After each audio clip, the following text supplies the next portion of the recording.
What's happening, everyone? Nicky Hawkins, West Ham Fan TV, back once again with another Friday night pint. I'm looking in the comments. If people accuse me of being late, that's your fault. That is, right? Why? Speaking of late, Because people saying that to everyone, I'm going to be late all the time. Well, to be fair, you did turn up at 7:31 when we meant to start at 7:30. I was here on 7:29 on the dot, mate. No, you weren't, mate. Graham was saying things. Graham knows. Welcome to everyone in the live chat. Welcome to another Friday night pint. We're gearing up for a weekend without West Ham. How are you, boys? Before we start, good, mate. You?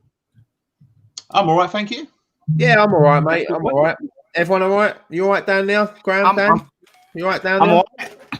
I'm all right. I'm waiting for Dan to swap him and Graham over. You know what? Just as you said it, I was just about to do that. I was just doing it as you said it. There we go. I feel better now. All is right with the stream. So anyway, Dan's always on the left. I've got down the right. Clowns to the left of me, jokers to the right. Are we drinking tonight? Yeah. You got your Evian. Got me Evian. What have I got? I was only drinking on post-match pint, and I thought no one would be drinking on tonight, so I didn't prepare anything.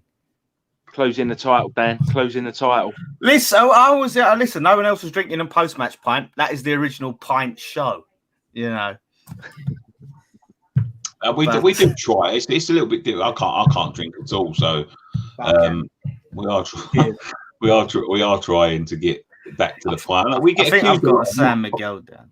I know. Like, listen, I know. Like, it's called post-match pint and all of that, but like, we used to have a beer after the games. But come on, man, you know what I mean? They used to call it big breakfast. I didn't see everyone eating a sausage sandwich on there, did you? I did. I see Johnny Vaughan eating a little sly breakfast on the side. I love Nicky's explanation and man, it's a come on, man. That is it. Just come. Yeah, come on. Yeah, but come on. Meat. Thank you for everyone in the live chat for joining us tonight. I must say, it's Black Friday, and before we start this, I'm going to tell everyone about our Black Friday sale on WHF TV merch. Go and Google that. You'll find our merchandise. You check our Twitter right now. There's 20% off in our store with the code IRONS. So go and check out our collection. There's also Christmas jumpers on there, which two very good Christmas jumpers. Pretty baubles in the air, and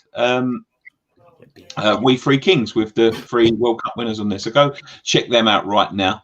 And yeah, grab yourself something for Christmas. Right, Graham, where's Dan gone? Graham, do you know where Dan's gone? He's going to grab himself a Christmas jumper on WHF TV merch. And a beer. Graham, what are we talking about tonight? Just quickly, Gray, before we start, mate, I've seen him pop up. I just want to give him a little mention. West Ham unofficial. I was on Jake's channel last night. Love being on there. It was good being interviewed. Usually I get interviewed by miserable people, people that, talk about boring stuff. But yeah, I was on there last night, and Jake had a few guests on there. It was good. It was a good show. And subscribe to his channel, give him all your support. He's only 13 years old, and he's representing the youngsters, the young generation of West Ham fans. Yeah, very I made us sound really old then, didn't I? We are old. Well, we ain't as old as Graham. Yeah, go on, there you go. I was waiting for it. Where's Dan gone? I don't know. But I just muted him because I think there's a bit of a domestic going on. Right. So what are we talking about tonight, boys? Well, obviously the big news this week, the passing of Maradona. Yeah. Yeah. Well, we was going to save that to the end, Gray, but I suppose we can start. Well done, Gray. We can save it till the end. We'll save that for the end about Maradona, and I think the main topic, Gray, which if you would have read the title of the video, is that there's 2,000, I suppose, lucky fans that are going to be allowed back into the London Stadium next week. First game live on Sky, and yeah, 2,000 fans are going back. What do you think, Gray? Yeah, he was a great little Argentinian player. personally, for the amount of people that are allowed back, I think they should have just left it. For the amount of, but I mean, it's going to benefit the clubs lower down the leagues. They need the fans, but 2,000 people back to a club in League One, League Two is going to make all difference. But I just think, how they going to do it? How are they going to decide the 2,000 that go back? Is it just going to be like the first 2,000 that get in for a ticket? That's it, or are they going to do a ballot? Or I doubt that very much, mate. It'll be a ballot. They're not going to want people turning up to that ground that don't need to be turning up to that ground. I'll tell you my opinions on it. First of all, I think it's ridiculous. I think it's stupid. I think it's pathetic. I do understand that there's some people that have been waiting to get in, but I've got a bit of a problem because there's a lot of cities that are still in Tier 3 that can't have fans. So why, sort of like Premier? I understand non-league. I understand non-league because they need the money. They need the people through the gates. The Premier League can survive without it, to be quite honest with you. Sitting in a stadium, a 60,000-seater stadium with 2,000 people, is going to be silly. It's going to be the match day experience is going to be absolutely, pathetic. Something they were saying, you can't sing, you can't shout, you can't. What's the point of going in? No, but how can you control that, Gray? How can you control that? Well, the thing is, I mean, I agree. I think the lower leagues need it. I mean, don't get me wrong. It is nice that they're starting to get fans back to football. It's a start of probably a long road to getting full capacity in normal match day again. It's a start.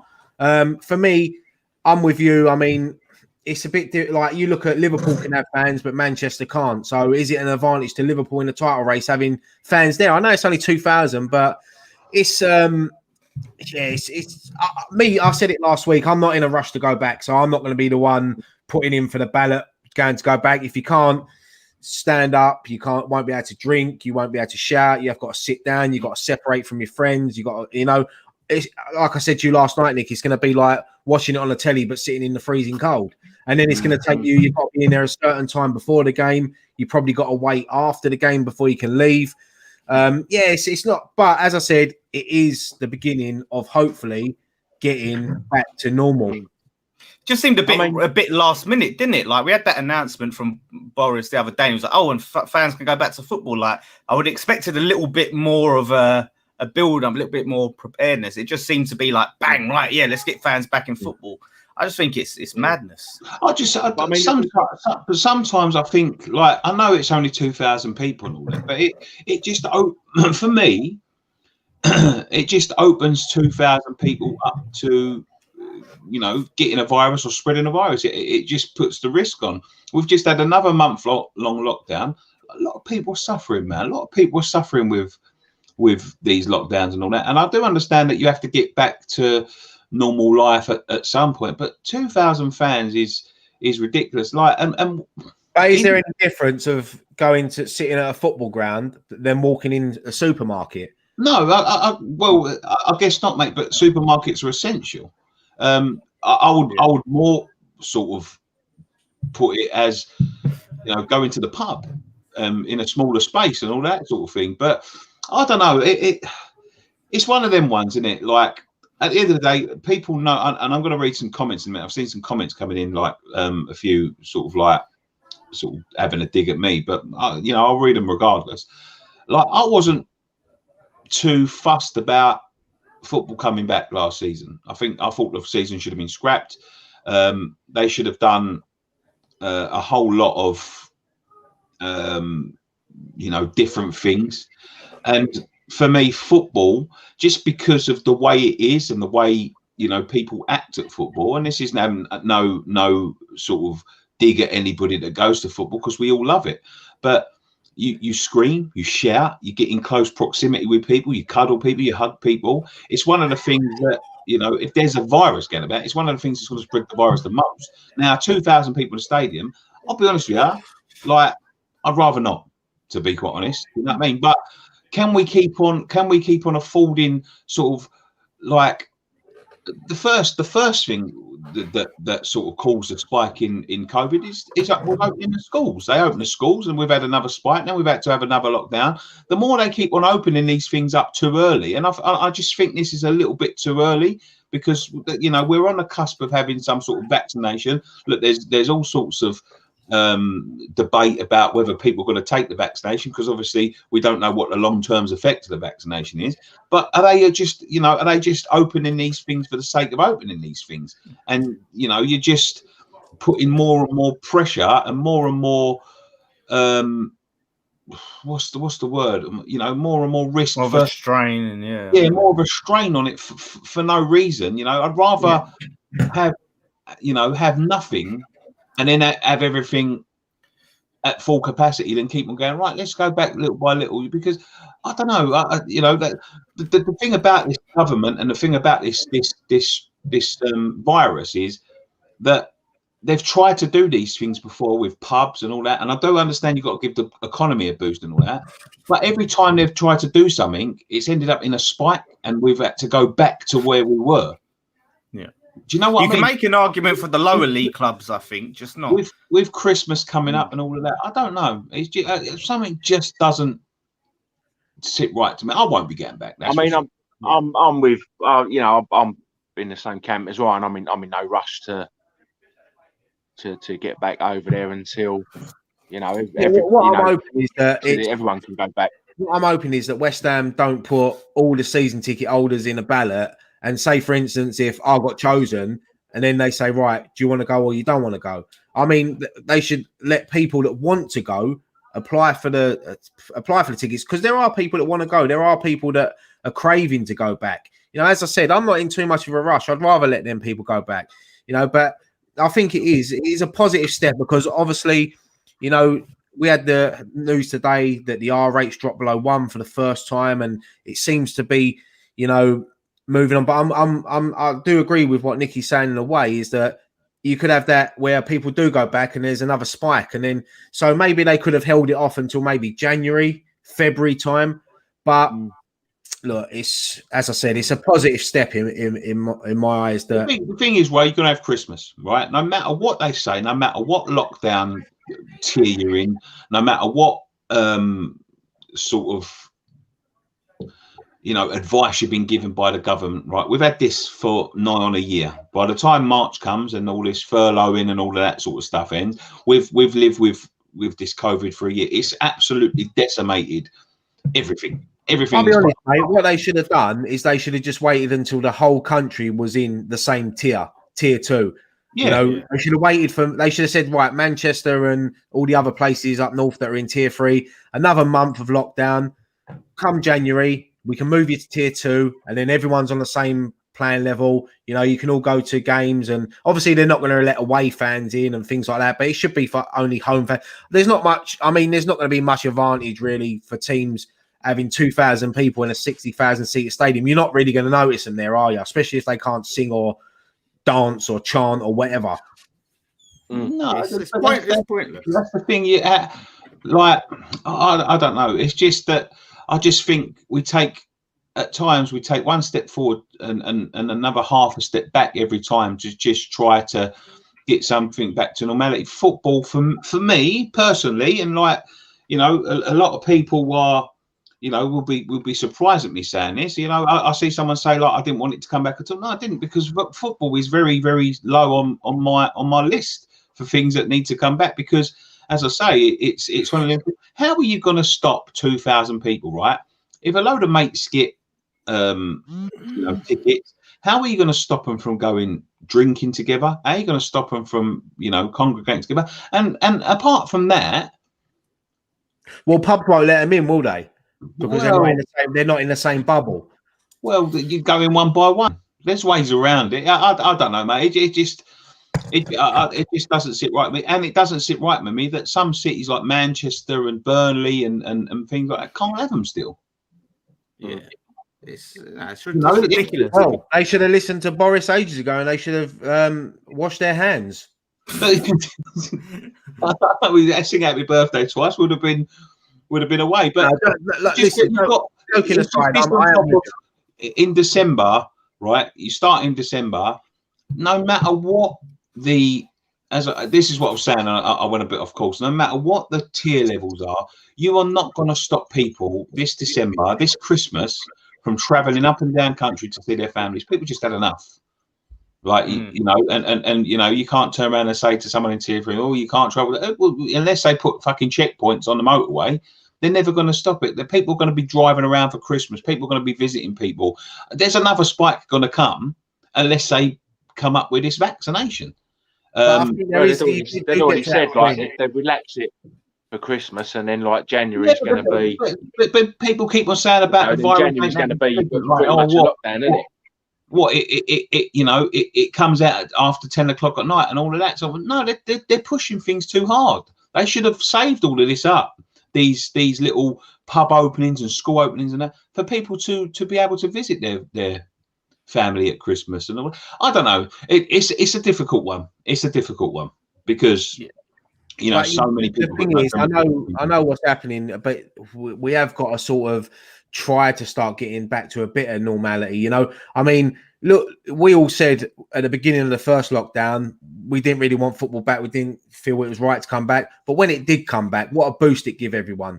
You know, we had something to talk about again. We was enjoying waiting to watch West Ham win, lose or draw. We couldn't wait.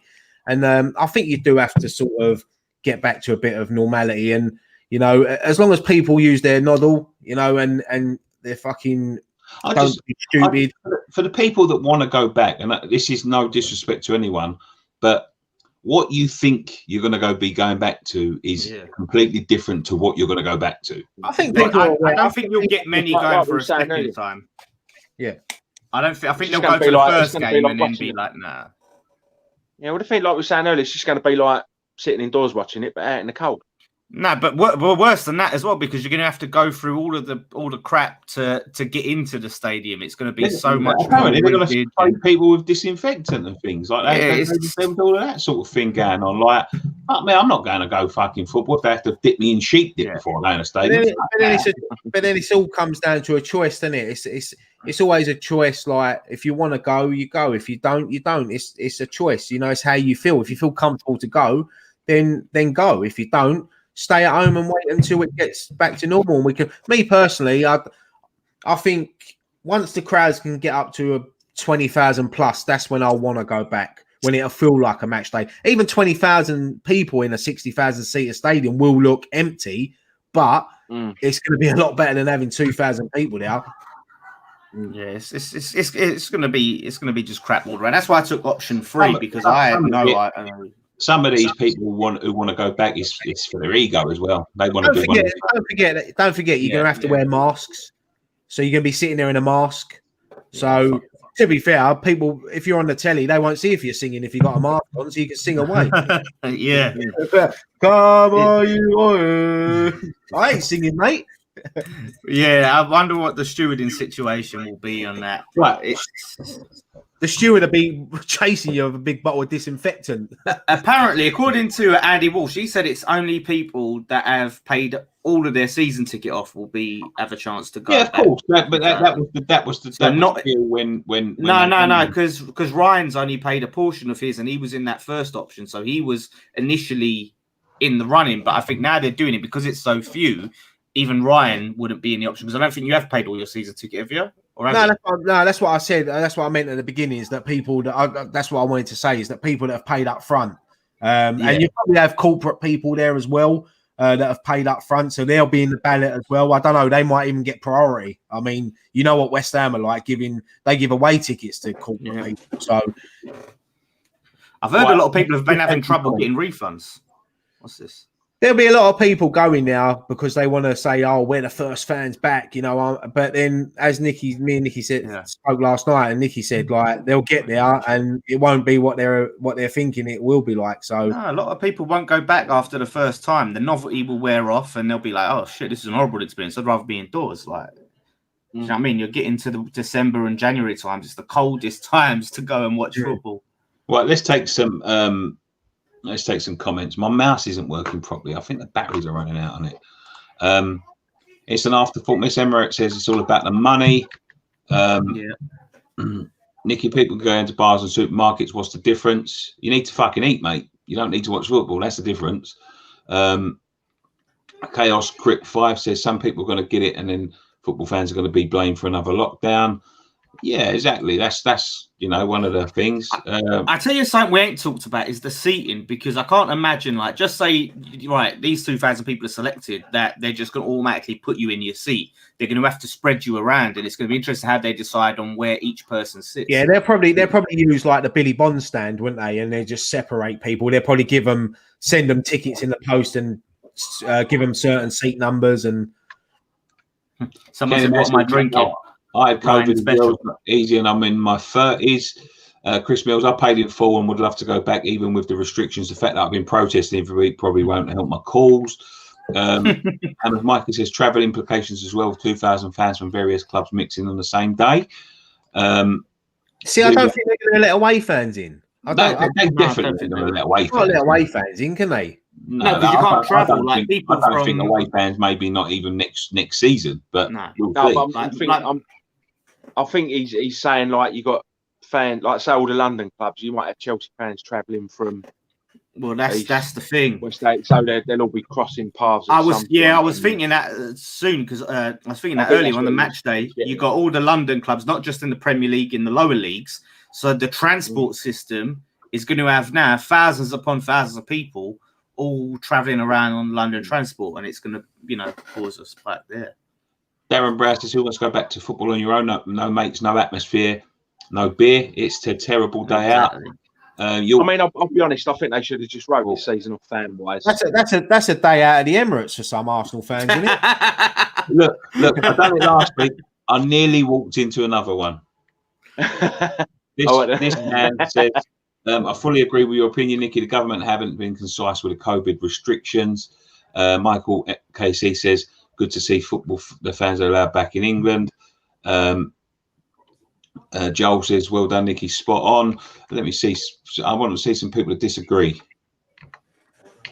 I just think, they should have just said, like, the majority of this season is going to be in empty stadiums. But for 5 days off of Christmas, that was it. Hit us at 5 with 25 days of lockdown in January. It's already too late for some businesses. These businesses might have been fighting for years, and this COVID is the last now.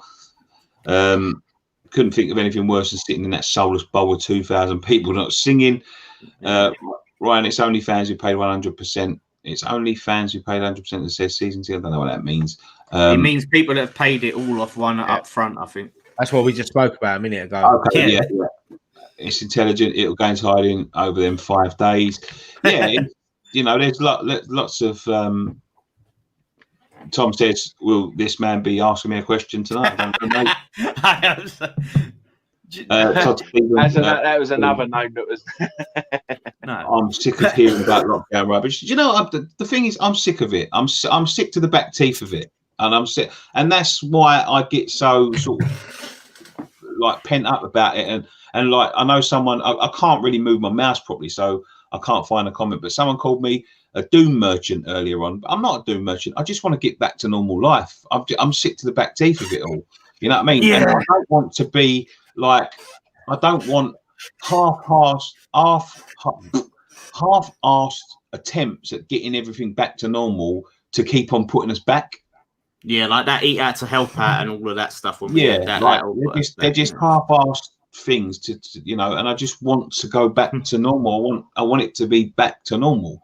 I'm not a doom merchant. I'm just I'm a concerned citizen, and if you think I'm a prat for being a concerned citizen, then that's up to you. But some people say they haven't seen COVID. It's all a conspiracy. It's all a lie, and all of that sort of thing. I know people that we grew up with who died from it. So make of that what you will. But yeah, it's one of them things. It's going to split opinions, and I totally respect other people's opinions, but that's my opinion, and you've got to respect mine. So yeah, no, everyone's got an opinion. As I said at the beginning, I said, like, look, it's hopefully the start of little baby steps back to getting back to normal in full capacity stadiums and normal match day routines. So yeah. Party on, Wayne. Coming in. Dan, you can pick a subject now. Oh well, actually, you know what I wanted to mention because obviously I know we're obviously going to look at the Villa game in more detail, right? But and I know we're going to be talking about Haller or Antonio who starts, but there was a video going around. I don't know if you've seen it because obviously much has been made about the celebrations of Haller and he don't celebrate, he don't smile, blah blah blah. There was a video that was going around on Twitter where he was actually explaining why he doesn't smile, he doesn't celebrate, and he was saying like he's a sort of person he likes to keep his emotions in check. He don't like to show his emotions, likes to be in control of his emotions. And there's a few times like it slips, like when his daughter was born or stuff like that. But he likes to be fully in control of his emotions. And he showed clips of him in Frankfurt doing the same thing. You know, he just puts his arms out, or he'll score and he'll just walk away. And that video just cemented it. You know, because a lot of people were saying, "Oh, I don't want to be here. He's unhappy. He's this. He's that." But you see it, you know, when his teammates score, he celebrates and he jumps on. But when he scores, he just keeps it, which is I think it's a good mentality to have, is to be in control of your emotions. The thing is, as well, is that there's been some great players down the years that have had the same attitude. I mean, one that springs to mind now is Eric Cantona. You know, he had a similar sort of celebration, you know, arrogant, like this is what I do. And as I said last week, it doesn't bother me how Haller celebrates, you know, as long as he's playing well and scoring goals. That's all that matters to me. And I think that goal that he scored last week would do his confidence well and good. And, you know, for me, he's got to start against Aston Villa. I wouldn't start Antonio. I think it'd be too soon to bring him on to start him. And yeah, I'm the same. You know, I like an arrogant player. I like Arnautovic. I love that arrogance. I love players that, you know, we can all, you know, you look at the difference. Antonio celebrates like he's like a kid's party. He loves the celebration. He comes out of all the different celebrations and things like that. And some players down here, Nicholas Anelka was the same. Never really celebrated. And I think it's a French thing. I think it's a bit of a French thing. A lot of French players. Balotelli was the same. No, when Balotelli very rarely used to celebrate. I think the fact that it shows you that the fact that, you know, his teammates score and he's happy for them and he hugs them and things like that, that shows you that it's not a problem with the team. Yeah, there's no problem you saying that. I remember when Lanzini equalised at Tottenham and Haller was on the sidelines with Anderson, and they were both jumping in on the crowds and celebrating. And even when Lookman missed that penalty for Fulham, Haller was one of the first players running in the box celebrating. I think you're right. I think he'd rather celebrate when his teammates score than when he scores. Yeah, exactly. And I just hope that just puts an end to all of that whole talk about he's not happy here, he don't want to be here, all of that. And people can finally understand. I don't think he's going to put an end to it. But I mean, that people can say what they want, but like I said, the information's there. Like the geezer said why he don't celebrate, and we've seen the history. I take what you're saying on board, but it's not going to put an end to whether he's unhappy here. He's not playing regularly. No, I mean, yeah, if you're not playing on regularly, you're obviously not going to be happy with you playing, but doesn't mean that you want out or... Do you know what I mean? Any player, you mentioned any player. I'm sure Ben Rama would love to be starting right now. I'm sure he's a degree of unhappy, but it's the level, whether you're saying that he does not want to be at this club. And I don't think that you can say Haller does not want to be at this club.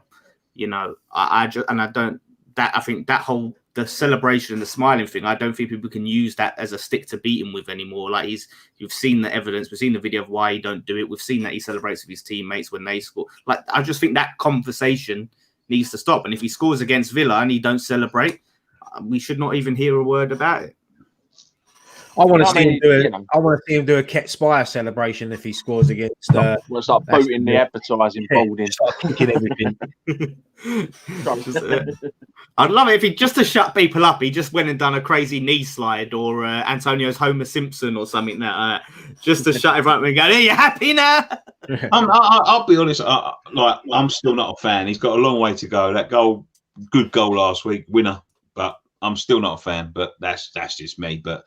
Yeah, but we all there's always players in throughout the years that you sometimes take a dislike to and things like that, and that's just football. I mean, every fans have got someone at their club that they just don't like. But for me, I feel Haller. Look, when he's had his chances. I mean, he's sort of especially this season. You think he's got 7 goals already this season? He only scored 7 last season, so. Yeah. You know, he started 2 games. Look how many. If you look at his goals to minutes ratio, yeah, he's really impressive. He's been very unfortunate with the the form of Antonio since we come back from lockdown. You know, Antonio's been on a massive run of form and he's scoring goals left, right, and centre. And obviously, the way David Moyes wants to set up, Antonio is your number one striker. Yeah. But Haller, as a professional, should be ready to come in. And if he gets brought on with 10 minutes to go, he's still got to run around that pitch trying, because that's what he does. He's there to score goals and create goals. I've got hold on, because the games where he get 4 cans on me, boys. Thanks for making work a little bit interesting. £5 Elliot Watson. Elliot is my work colleague. Oh, is he? He sits behind me. He helps me so much this week, especially because I've gone out training. I still can't tell you what I do because I'm legally not allowed. I've been told, and I really don't want to sort of push the boat there. But Elliot sits behind me at work. Honestly, mate, he helps me so much. The man is so. Can I just say to Elliot, do us all a favour and slap him around the back of the nut? Well, cheers, Elliot. Everybody I work with, my manager, thank you very much. My manager Sophie, Louise, who I met this week, Jolene, Wilson, all of them guys in the office, man. Honestly, you make my work day a lot more interesting. And massive thank you to all you guys. I'm really enjoying my work at the minute. We got another super chat there, 199 from Escaping the Rat Race UK. Haller gets hardly any service and still scores. Yeah, I mean that's the thing. That's what I was trying to say. Is when you look at the games where he's come on as a sub, it's like the 88th minute or something like that. Yeah, you can't get into a game with like 2-3 minutes to, That's what I'm saying. So ridiculous. The fact that he scored 2 goals, he started 3 games, and the rest of his appearances in like late on in the game. It's not. I think people are overreacting when they're looking at him, and the fact that he was banging in goals in the cup as well. I think people just need to be a bit more patient with him, and hopefully good things will happen. And I think it seems the team can form that bond and that understanding with the team if he gets more game time. And then Ben Rama, I think, will be key. Can I just answer this quickly, right? Because I'll take quite a lot of insult from this. Nicky Hawkins, I don't know who the fuck that is. Right? Hawkins. That's not my name. Stephen Hawkins. We are losing every game, and Haller and Moyes is out the door, and he can gloat that he was right all along and be a Moyes out. He's got a point. You have got me 100% wrong. You couldn't be further from the truth. But go on, I'll let you carry on. It's funny though, touching on what Ryan was saying. I was trying to think of this when you mentioned about everyone's got that player in their club they don't like, and I can't think of a single player at our club that I don't like. There's players that I didn't like after they left the club, but I can't think of anyone at the club where I don't like. There's players who I don't think are as maybe. Yeah, I think that someone's always got that player that don't think they should be starting games, or every time they make a mistake, you sort of jump on them. And my one was I wasn't a massive Masuaku fan. He was very frustrating for me, but I like it when players prove me wrong. And I said last year, I thought Masuaku was going to have a really good season. And I think he picked up an injury and he lost a bit of loss of form. But this season, he's up there for Hammer of the Year. He's up there in. If I could pick 3 players now that would be up there for Hammer of the Year, it'd be Ogbonna, Masuaku, and Creswell. And they're all playing at the back. So in a way, I think to myself, is that a good thing that 3 of our defenders would be up for Hammer of the Year? But then they've all worked so hard and they're creating goals. I think Creswell's got the most assists from a defender this season. Yeah. I think it's something like the most clean sheets or something like that. It's ridiculous stat. And I never thought we'd be got a positive goal difference, which is unusual for us. But that's what I mean. I think we're just playing so well. Like, I was talking about this the other day. It's just the idea of when I'm saying like, we're defending, we're keeping a lot of clean sheets, but then it's like, well, actually, we're scoring a lot of goals. Like, to be able to have it both ways is amazing.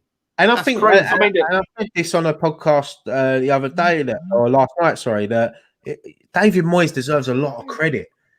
He's come in and look, he had his doubters, he had his haters, and there's people now that. I've seen a lot of people go quiet on social media about David Moyes lately. I've seen people that used to do videos on him, sitting in their car, slagging him off. I ain't seen people do that for a few weeks because we're winning. And there's still people out there that will wait for David Moyes or West Ham to lose so they can just jump straight on it. But I think at the moment there's such a good positive vibe around not only the club but even on social media. You still get people that will sort of try to bring a downer on things, but that's just part and parcel of being a football fan. There is that a lot. It's all about opinions, isn't it? It's opinions. Yeah. But I think it's where some people. Right, Gray. The thing is, Graham, it's when opinion becomes agenda, right? And we see this a lot. Yeah. And there's these brigades. There's the anti-Fornals brigade, the anti-Allaire brigade, and things like that. But they can't, and you've got anti-Moyes or pro-Moyes, and they can't just, give credit where it's due or give criticism where it's due. And everyone's got an opinion. But if we all knew what we were talking about, we'll all have our UEFA Pro license. But what I'm saying in Premier League, but I'm talking about agendas, Graham. Like people who might be on the Twitter might know West Ham Central. People don't like the improved song. Exactly. I've always been one of these people. I mean, when David Moyes first joined the club, you can go back and look at the videos at that time. I wasn't overly happy with it, but I said from day one, as long as he's manager for West Ham, I'll get behind him. I won't sit there and slag him off, and I want him to do well, because if David Moyes is doing well, then West Ham are doing well. And you can't deny that the players look fitter, they look hungrier, they work harder for each other. That's something that we didn't have under. The important thing is, mate, and I've always said this, is that for lack of effort lack of quality, you can always sort of forgive. Lack of effort, I can't. And I think that's over the last sort of 5 years since we had that sort of brilliant season at the Boleyn. There's been whether it be the managers that are not getting the best out of players or the players and all that, there's been a lack of effort, a lack of organisation, a lack of preparation, there's been times as well, mate, lack of professionalism. I would say. There's been times, mate, when we've gone 1-0 down in games and our heads are dropped. I don't get that from this team now. I don't get it from this team now. But that's the thing. Ryan's on the old San Miguel as well. I can forgive lack of quality. Some of my most beloved players that I love to bits. Like some of my favourite players have not been the best. The best technical players. They're the ones that, like John Moncur, was never the best technically. He had a lovely left foot, and he was a lovely passer, ball and could shoot, but he was never the best footballer. But I knew that every time he walked out on that pitch, he would give everything he's got, and a little bit more. Did we do well underneath him? Not really. When he was in the side, we was up and down and all of that sort of thing. But I can forgive lack of quality. I just can't forget lack of effort. And I think over the last 5 years, we've had some players that walked through that club that really, and as I said, it might be down to the manager, it might be down to lack of motivation and all of that sort of thing. But really, I just can't forgive them for the lack of. It's not. I don't think it's sort of an agenda. Some people do have an agenda. I've got no doubt. And as you say, they don't want to be proved wrong. I want to be proved wrong. That's the difference. And I've said that so many times. And people they see me slagging off Allaire, they see me slagging off Moyes and all of that sort of thing with the substitutions and all that. That's my opinion. It doesn't mean I want West Ham to foul. I'm not one of these people that see. If anybody has ever seen me on a match day when we've just got fucking slapped, I'm not sitting there smiling. If anyone's ever come out on a match day and seen me do the fan cams and seen me before I start the fan cams, I go on camera and I try and remain sort of neutral when I try and when I'm doing the fan cams, I try to keep a straight face and all that. You ever seen me before when I've come out of a stadium when we've just got fucking beat, especially if I've gone up to someone at Burnley or and there's been no lack of effort. I'm not a happy person. I don't like it when West Ham lose. And just because my opinion is this is not getting the best out of him, I'll be honest with you, my opinion on Moyes has changed a little bit. I think he's a better manager than what Pellegrini was. I think Ian said here, Moyes' contract due to expire. Do you think they should offer him a new contract in January? I mean, that's an interesting point, because me personally, I think what Moyes is, both times Moyes has come into this club, he's been taking over someone else's team midway through a season. This time he's had a full pre-season. He's brought in players that he wants. He's brought in the backroom staff, but it took a long time to get together. That seems to be working well. And for me, I don't see the point of letting someone like Moyes go now when he's trying to build something. Give him a 2-year deal. Let him try to build again, because this team, this squad, to get it to what we want, it might take another 2, 3, 4 transfer windows. But with what he's getting in now, the players he's getting in, he's brought in Bowen, he's brought in Souček, 2 players that have transformed that team. Especially Souček in midfield. He's been one of our best signings in the last 5 years, without a doubt. There's still, I think there's still question marks over, again, because I saw an article saying that we'd lined them up before. It's not to take anything away from Moyes, because again, like I said, as much as I've criticised him in the past, I'm always quick to give him praise when it's due. The only reason I bring that up is just because, for me, that question mark, I still don't know, because I see some things saying that we'd lined them up already before Moyes had joined, and then some say that they were re-signings. If they were re-signings, then that's great. It's not only that as well. There's no, you can't deny the fact that the last time we was praising Aaron Creswell was when he was playing in the back 3 that David Moyes put him in. He's done it again this time, and he's got that back 5 settled. He's brought in Sufal at right back, who settled into the Premier League so easy. It's like he reminds me so much when I watch him. It reminds me so much of Zabaleta. Just the way he plays. He's not the quickest, but he loves the tackle, gets up and down there. He never, from the first minute to the last minute, he puts it in. I've got to say as well, for all the, in the past, there's been criticism of like Moyes' style of play, but I think he's got us playing some really good football at the minute. And not only that, mate. The last time he come in, he turned Arnautovic into an out-and-out striker that was banging in goals. He come in this time and he's done exactly the same with Antonio, because he sticks with them. As long as they're fit, he will stick to that. And he likes that one player at top. And he come out earlier in the week and he said that he wants to turn us into sort of like the team that he was when he was at Everton, battling for Europe every season. And for me, whether people think he can do that or not, I like to hear that. I want to hear that. I want to hear David Moyes saying, look, we're going to aim for that top 10. We're going to try to push for Europa.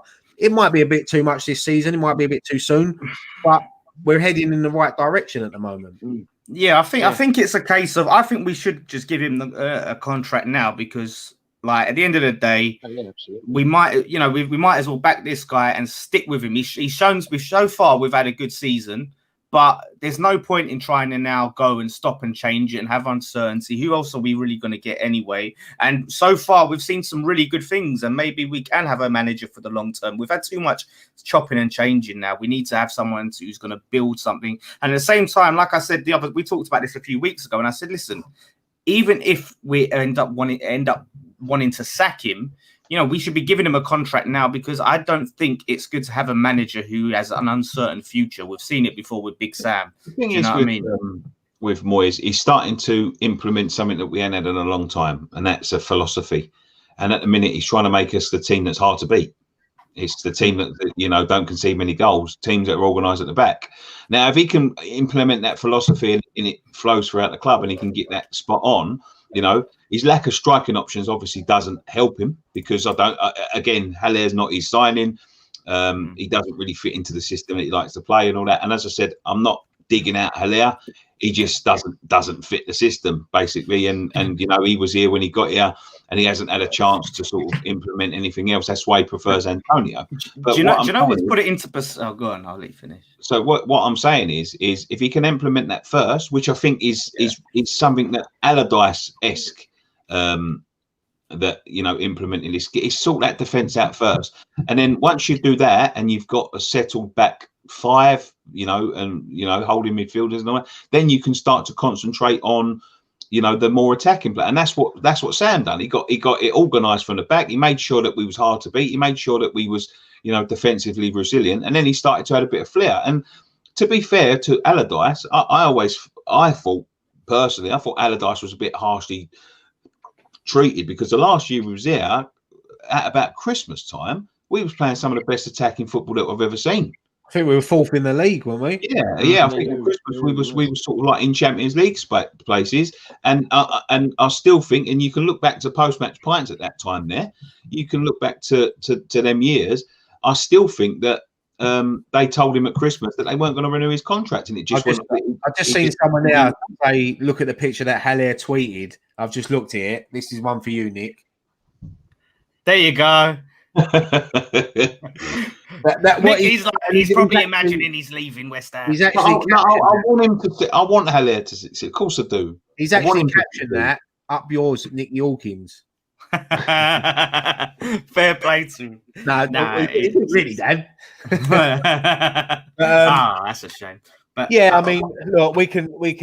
The debate with David Moyes will always go on. You'll always get people that like him. You'll get people that don't like him. You'll get people that he's winning round. You'll get people that are just stubborn and won't admit that he's doing well. You know. Do you know what? Give me some perspective. What time did he tweet that? I don't know. Let me go back into it. I'll just think if a player pulls on a West Ham shirt or there's a manager in charge, you get behind them. 14 minutes ago, so he must be watching. He must be watching. That's what I was about to say. Exactly. To get says, could you lay off him a bit then, Nicky? No, I can't. I pay my money. I've got my opinion. That's my opinion. That's it.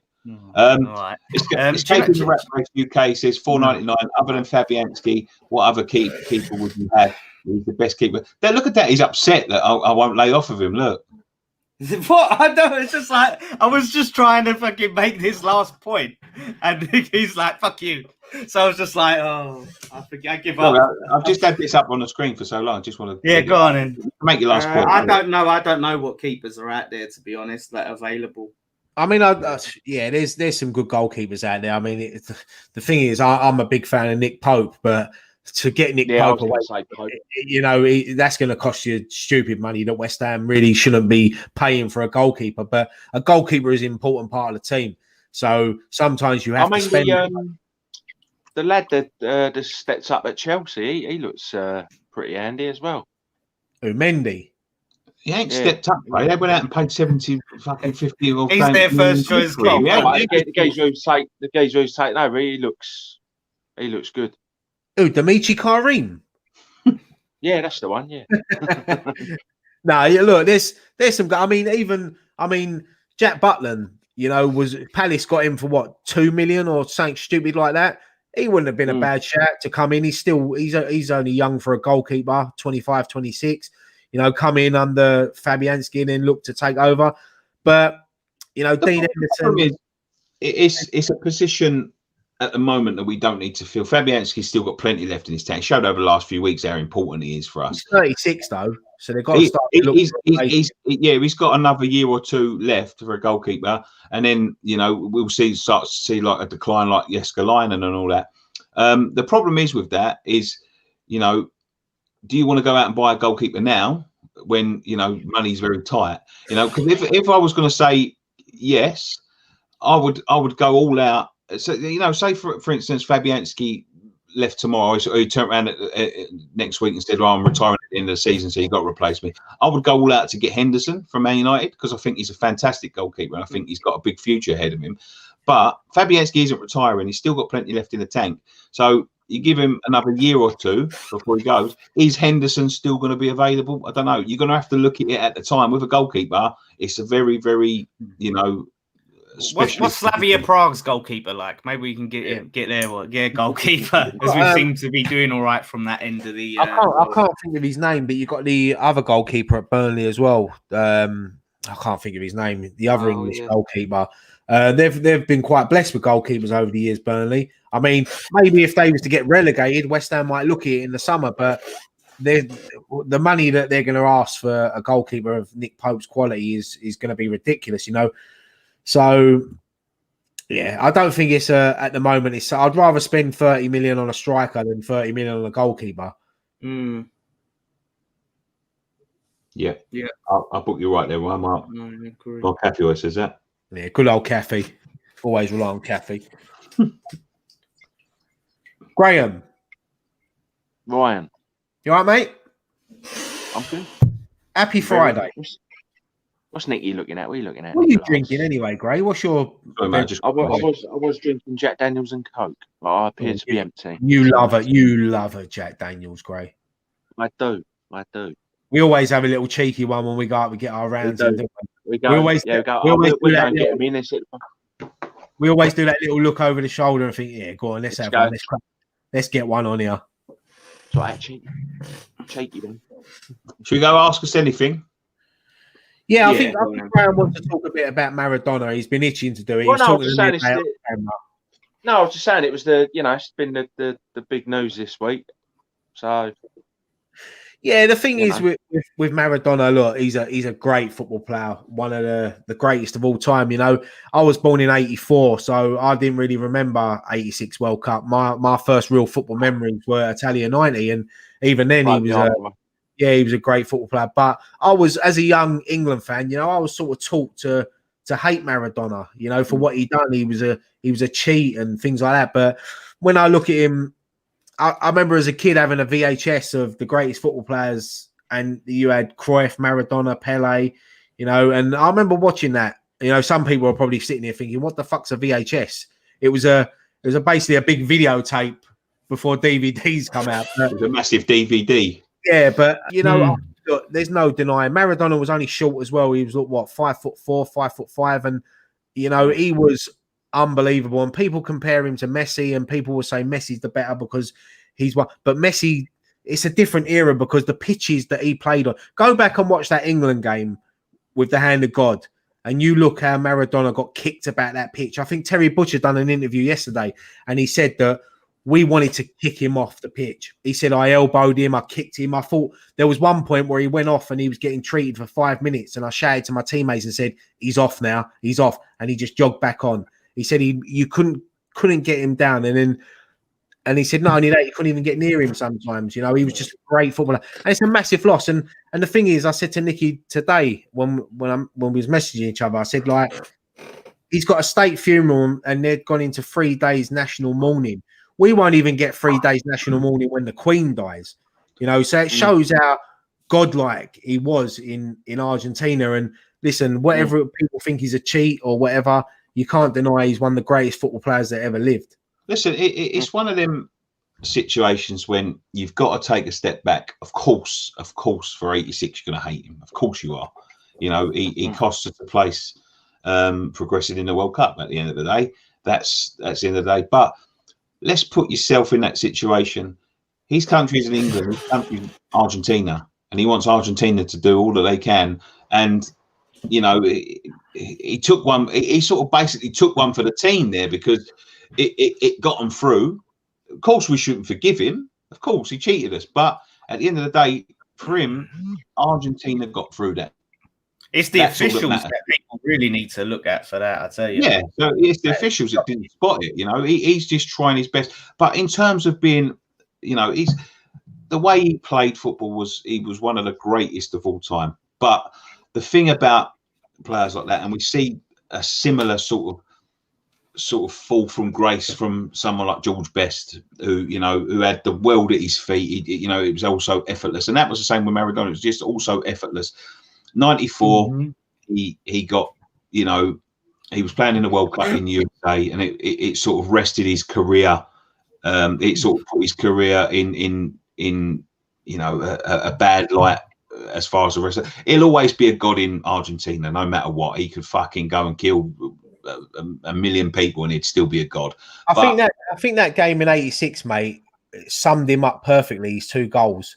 A nutter. Yeah. I think when you look at it, it's sort of a, it's sort of an ironic sort of summary of his career. He was the best, but he was also, like, you can't deny it was a cheat. That's it. But what I'm saying is, when you look at how good he was and all that, and you see that fall from grace, like, I'll be honest with you, I'll see him at the World Cup, not personally, but I see him on the TV at the World Cup 2 years ago, like, for want of a better word, coked out of his head, out of his nut, falling down the stairs, fucking, snot running down his nose where he's done so much fucking yayo that you just think to yourself, like, I'll be honest, I looked at him then, I thought, it's only a matter of time. It's only a matter of time before he's dead, because he's probably dragged out another 20 years of his life, because I think back in 2000 he was very close to passing away, and he's lived another 20 years. And you know what, you see the people today or yesterday, queuing up to see him, and it just shows what a god he was. And I see some people earlier today, which I didn't comment on it because I can't be bothered to get into Facebook rows, but people saying, England, about the way Bobby Moore was treated when he died. We never done that. I said, it's a different time. Like Bobby Moore died in the early 90s. If Bobby Moore was still alive now and he passed away today, social media and everything would be so different, and he would get what he deserved. It's a different culture. Different culture, exactly. But it was. Yeah, look, I know it's one of them ones that you're not shocked when you hear it, but you are shocked because it is still one of the greatest players to ever graced our game. I mean, people go on about Maradona, Pele. For me, I'd always choose Maradona over Pele. I've seen the thing is with him, right? Like he's always gonna divide opinion. For me, at times, and I don't want to speak ill of the dead, but at times he made a mockery of the game, like a game that was so good to him. Like I've seen them videos of him getting cocaine delivered to himself at matches when he's the manager of the team, and when the geezer comes over to pass him a bag of cocaine, he's getting all the technical team to sort of block it. I mean, like that's just taking a piss. Do you know what I mean? That is just taking the absolute piss. But, like you say, skill-wise, and that he's one of the greatest players to ever play the game in this or any other era. He broke the world record transfer twice. You know, whenever I think of him at Barcelona, I always think about that when it kicked off against Madrid in the final, Atletico Madrid, I think it was, and all the players were fighting on the pitch, and he was just kicking and punching everyone. And but unfortunately, it'll just be one of them. When you hear Maradona, you think cheat. Over here, Will, in England, growing up as an England fan, that's what I was saying. It was drilled into me. You know, it broke me heart. 86. That was the first World Cup I ever really watched, and it broke me heart. 86, I was still shitting that. Yeah. To be fair, I'm still doing that 30 years later. And we've also I had the double whammy that year. We nearly won the league, and we got cheated in the quarterfinal. I've also got to say as well, I'm going to send huge condolences to the family and friends of Heavy D, who obviously died on the same day as Diego Maradona. We've been lucky enough to meet Heavy D. Listen, he was another guy, divided opinions and all of that sort of thing. You know, some people didn't like him because of the style of him. I'll be honest, I've met him a few times. I always found him very vibrant. I always found him very full of beans. I thought he made himself look a bit silly, but that was one of the great things about the man, is that he wasn't that bothered about what anybody thought about him, and he just had a zest for life, and you know he went about and you know, done the things he would have done. And as I said, we've met him a few times. Real nice guy, and it was very, very sad to hear the passing of his real name's Colin, but Heavy D too. I think the story of it all, you know, I've been reading about it, and it's very sad. You know, obviously he was found, you know, by his brother, and it is sad because look, love him or hate him, you know, he lived up to the social media, and that's what he was known for, you know. And when people go out of the limelight like that for 5 minutes, it can affect them big time. You know, they need to be in the limelight. They need to be on social media. And, you know, that became his career. Yeah, we've been lucky enough to meet him. I mean, last time I met him was at Robbie's 1 million subscriber party last year, and he come in a big suit with all. I said to him, like, you dressed up like a fruit salad, and he just said, I love it. This is me, you know. And he was always, as Nicky said, life and soul of the party. You could hear Heavy D from miles away. You knew he was in the company of him. But honestly, he was one of the nicest people I've honestly ever met. You know, because off camera he's totally different. Very humble. We used to speak about boxing because he was a big boxing fan, and I even offered to fight him in a charity event. Do you remember that, Dan?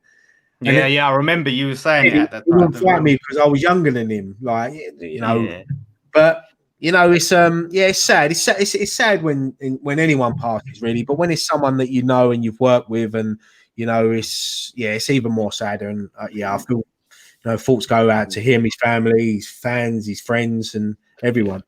Yeah, I always judge people by how they treat me and how they are with me. And like I said, he was always a really nice guy, and that's all you can go off, you know. And I think it's sad, you know, towards the end, he got a lot of negativity towards him, you know, because the sad thing is as well is that he was only posting a couple of weeks ago. He was filming the new Rise of the Foot Soldier film in Southend, and he was putting up videos of him and Vinnie Jones and Craig Fairbrass and all the other Terry Stone, all the actors, and he just looked like he was having the best time of his life, And he's done charity boxing events and things like that. And he used to walk around Arsenal with a belt on his shoulder. And he used to do the David Luiz impression. And listen, some people hated it, some people loved it, and that's someone who just enjoyed life. And it's shame because I think of him as someone that's passed away. He's got a 14-month-old daughter and another daughter as well that's a bit older. And I just think that's a little girl now that's going to grow up without a dad, and two girls that are going to grow up without a dad. And he was so young as well. He was only like 47, 48 and 43, I think.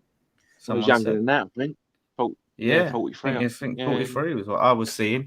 Nice. Yeah, it is a real shame. It was sort of the first sort of like someone that died that sort of in the same space as we are, you know what I mean? Which made it a bit, someone who does the whole the fan channels and the thing like that. And it was just a massive shock. But really sad news. And that was the same day later on when Dora came out. I'll be honest with you. See comments like this. I'm going to be honest, and I know he's a regular, but I need to like look this up. Where's my fucking mouse gone? Where's it gone? This guy, right? I think this is a liberty, to be honest. Well, don't put it up then. Don't give him. Yeah, and things like that. I think that's an absolute liberty. The thing is, mate, is from a community that we're in. So, and we're doing. He's someone that we know, and I've never met Maradona in my life. I'll be honest. Comment like that makes me want to log off and just fuck off and go and enjoy my evening with my family. I don't have to sit here. Look, I mean, I see some people saying Heavy D. Who's Heavy D? Like, and some people might not know who he was, but he was a regular on Arsenal Fan TV. That's probably where most people know him from. I remember him from Storage Wars years ago, and obviously he was on Celebrity Big Brother. I love my Big Brother, Gray. He actually went on that Big Brother after we'd known him, after we'd met him a few times, done the Arsenal fan. He'd already been doing the fan channels, which was funny to see. Look, he's. I mean, it's because we knew him. It might not be a global event, but we knew him. He's Marmite, isn't he? Some people loved him, some people hate him. Just like Maradona. Some people hate him. And before we even mentioned him, a lot of people in the comments were asking, Heavy D. There was a lot of people in the comments mentioning his name, as well. So obviously there's people that are watching that feel a certain way. I just think every time we do these shows lately, we always seem to be saying it about especially we've had Ray Clements, Nobby Styles over the last, and it's like 2020. I just wish 2020 could fuck off, because it's just always just seems negative news and horrible news and news that you don't want to hear. I know it's part of life, and we're all gonna go in that limo one day, in the back of a hearse, and we're all gonna end up. So, it's true, isn't it? It is. We're all gonna. No, we are. It's part of life. But it's the way you live it. You can sit there and not do anything with your life, or you can enjoy life and be out there and enjoy it, and that is part of it. So, that's it. You got to make the most of things, and you got to live it. It's a shame, like I said, how we've been stuck indoors and we've not been able to live life so much to the fullest. But and it's just the year it's a bit of it's a bit sad the way it's been a poxy year. But you know what? We're all still sitting here. We've all still got a load of people in the chat. Let's lift the mood. Well, should we finally get round to the comments and the ask us anything? Ask us anything. Hang on, I've got to put my phone on, to be honest. Oh, Graham's on the move now. I'm moving close to the plug. Hey, Nick, you look like that, like a Eastern European gangster. You look like. Do you remember that? Do you ever play GTA 4? That Nico Bilic. I don't look nothing like Nico. Nicky looks like Heisenberg when I came on. Heisenberg. Nicky looks like Stone Cold Steve Austin just been told he ain't getting a title shot at WrestleMania. It's just the way he was sitting there, his arms folded, the skull tattoos there. He's obviously looking a lot slimmer now. He looks like Stone Cold. He said, "Chuck me a beer," and no one's got any beer, and he's just waiting. Yeah. Where's my beer? Nick, you've got more hair on your chin than you have on your head. It's like your hair slipped down and just gone under there. Like my head's upside down. You still got to get that. You still got to get that Tony Tucker wig. That's the end of season thing. Right, let's get some questions. Dan, can someone else take control of the questions because my mouse is winding me up? I'm going to put it through. Anyway, great. Right. Positive. Positive Pat. Do we want to? Are we going to preview the Villa game like now, or do you want to do it after the comments? Take comments, then preview. All right, we'll do it at the end. I want my dinner. So I want. Let's see. Your dinner. Eat it live. Let's all watch Graham eat his dinner. Who wants to see Graham eat his sausage and mash? Can any of you do the rock eyebrow? I know Graham can. Come on. If anyone could do that. The rock eyebrow? Don't do that. You fucking clean his windows. It would look like you're going for a car wash. Someone wants to know where you got your Phil Demicoli wants to know where you got your jumper from. He says it's very sophisticated. He likes it. Where'd you get it from, usually it's Ryan people ask the fashion tips from. I think where's my mother-in-law got this for me last Christmas? I think it's from Marx's. Oh, I'll say. And you got a good mother-in-law. Oh, I'll say. Cheers, she's a great mother-in-law. What's the mukbang? What's that? What's that? Graham mukbang. I would subscribe. What is that? What's the mukbang? I'll subscribe as well if Graham's doing the bang. Graham. Do you know what? We did one of these on my other channel the other day where you eat shit tons of food. Like you have shit tons of food and you eat it on camera. It's weird, but we've done it as a forfeit. But it's a thing. So people want to sit you there, Gray. Right? You sit there, Graham, and you have loads of food. Do people get subscribers from that? It's huge. People have millions off that. Millions. Hey, man, I've been doing it all wrong. I only had an operation. If you told me that 10 years ago, I'd have been a fucking pioneer of it. That's what I'm saying. I think you'd be a millionaire. I started an OnlyFans about 6 months ago, and I owe people money. I showed a bit of leg and all. It's huge. People know where Scott is. Where is Scott? He's had a very, very, very busy week at work, and he was feeling a bit tired. Yes. So I'll give him the night off because I've got the big dog in, Big Dog Graham.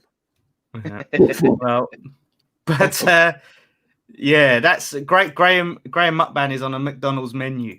if any of you are into the old mukbangs, you guys watch mine on Dan Down Jason. I'll have a large down a load of double Big Macs. I'll tell you what, I'll do a mukbang with that crafty Cockney's pie mash, mate, because that looks fucking delicious. That any pie mash looks nice to me. Yeah, Nicky, when you have pie mash, what is it? What do you have? Do you have a Desmond or 2 and 2? Didn't you? Yeah. Double. It's got to be a 2. You got to be double, isn't you? If I'm really hungry, I'll have double. But sometimes, generally, I'll have one mash. I think if you don't all the double, even if you don't eat it, you got to have double with loads of chili on it. Sometimes though they're stingy with the liquor, which means I have to buy extra. I don't like. I like to have liquor covering everything. Do you know what I mean? If you have 2 mash and 2 pie, I don't like eating dry mash. I've got to have liquor, and then when you eat it, you've got to pour some more liquor. And you've got to have the pies upside down as well. Yeah. Man. And do you know what as well? And can you relate to this as well? The pie and mash shop, right, is the only place you eat in, and you always take the plate and knife and fork up to the counter after. Yeah, I used to do it when we used to go George's in Hermit Road in Canning Town, like when we was kids. Always, because I don't know, because I think because they're like an older generation working there, like there was older ladies in there. You just felt polite. You had to take it up, like. I frown upon people that don't do it. You know, when you get to the table and there's a pie and mash. I tell you what, I love pie and mash so much. I'll even take the plate up and then mop the floors for them if they ask me. I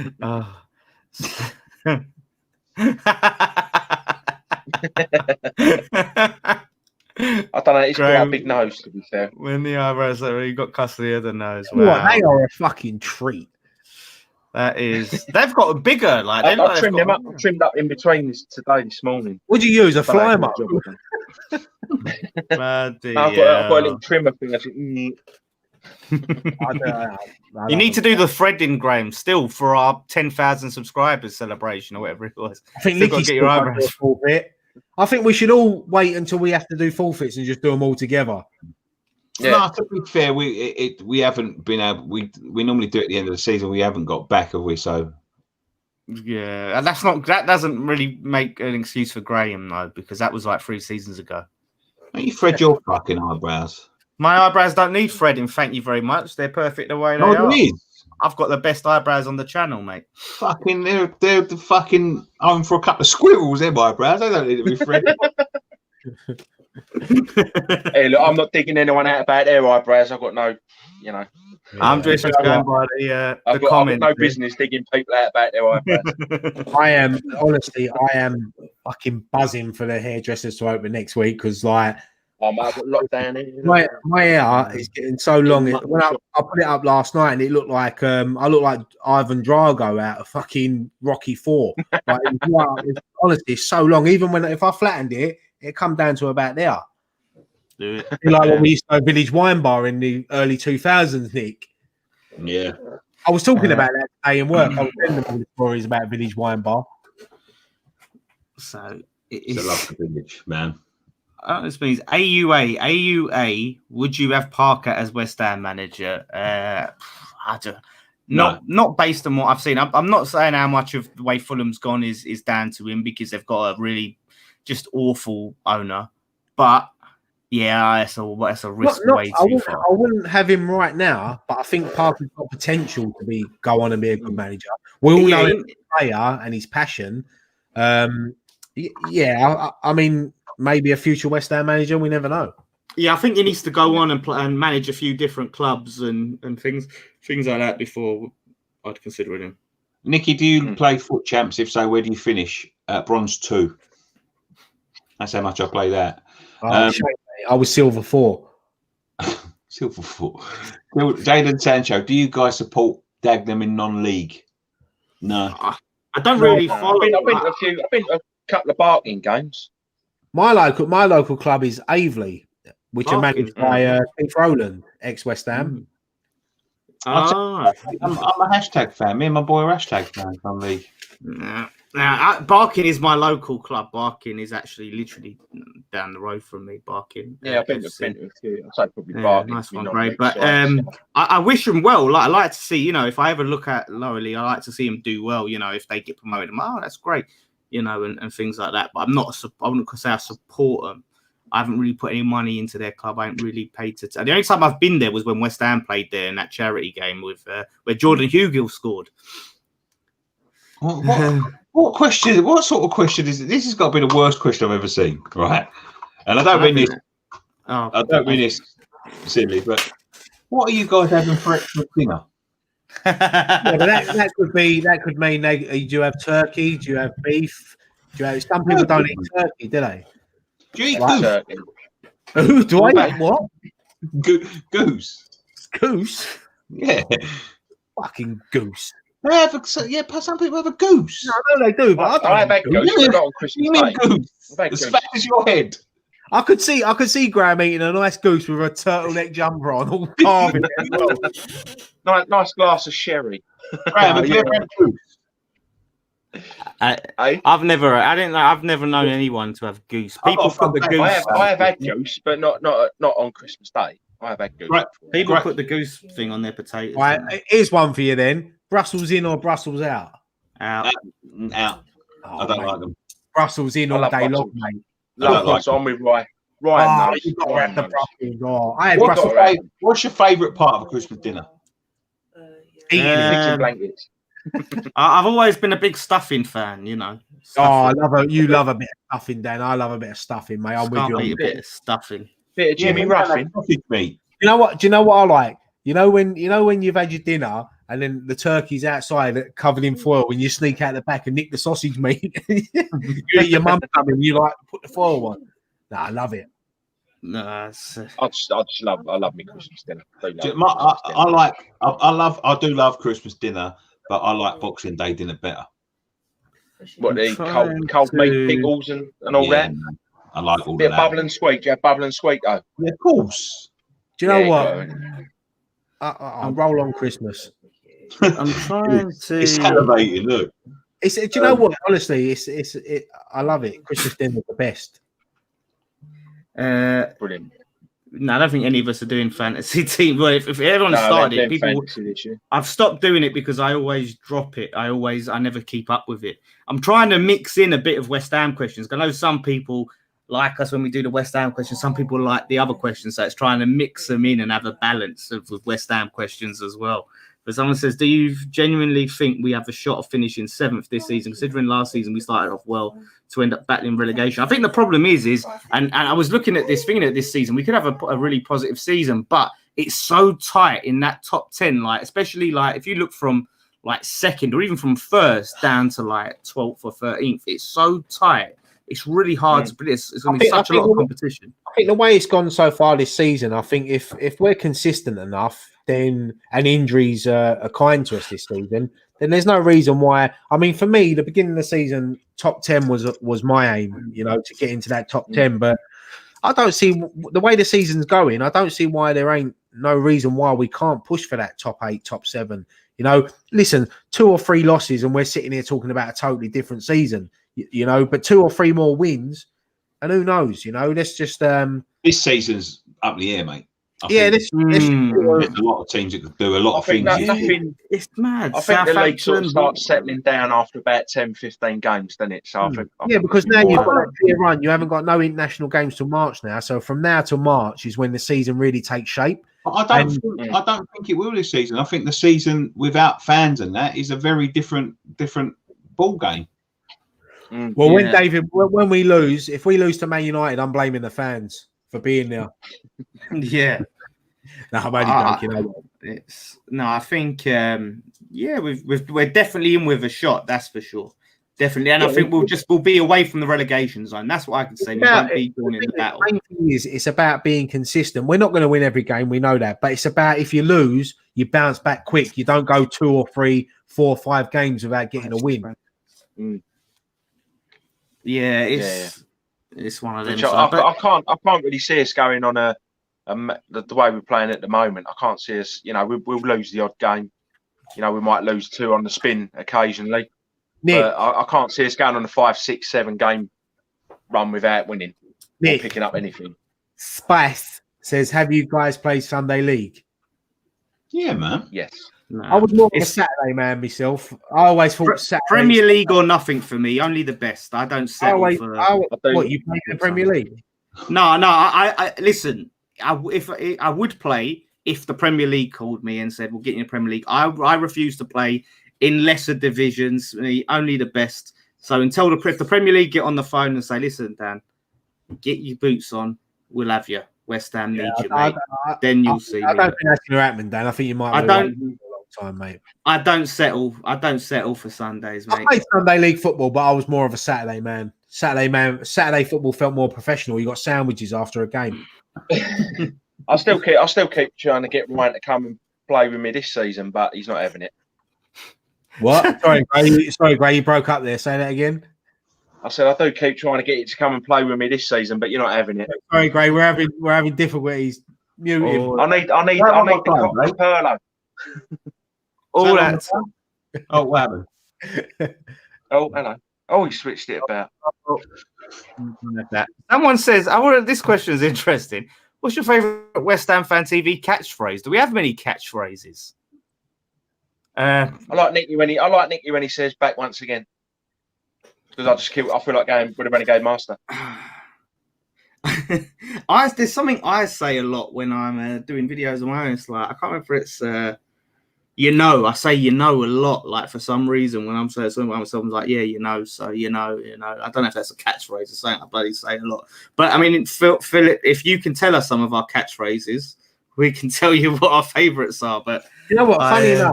Funny enough, with Philip, I know he's been a big supporter of the channel since we started, and you get random videos come up on your YouTube thing.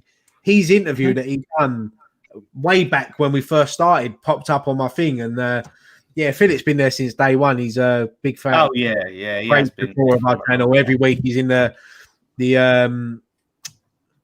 chat. Oh yeah, thank you so much. Yeah, but that is good. I think Wilshire will have a good season. That's definitely my favourite too, and Nicky's special. We got welcome back to another edition of West Ham Fan TV's Post-Match Pint, the only West Ham United post-match show. on the internet. That's a catchphrase, I guess. One thing left to say, obviously. That's a catchphrase. Nicky Hawkins outside the London. Do you remember when I used to go like that? When I used to go, hello, everyone. Hello, everyone. Yeah. Hello, everyone. Hello, everyone. You know, Scott, when he does it, he doesn't. That's right. That's Graham's. Graham, do you remember goes, everyone? Graham, remember the original? Lucian Tans. I'm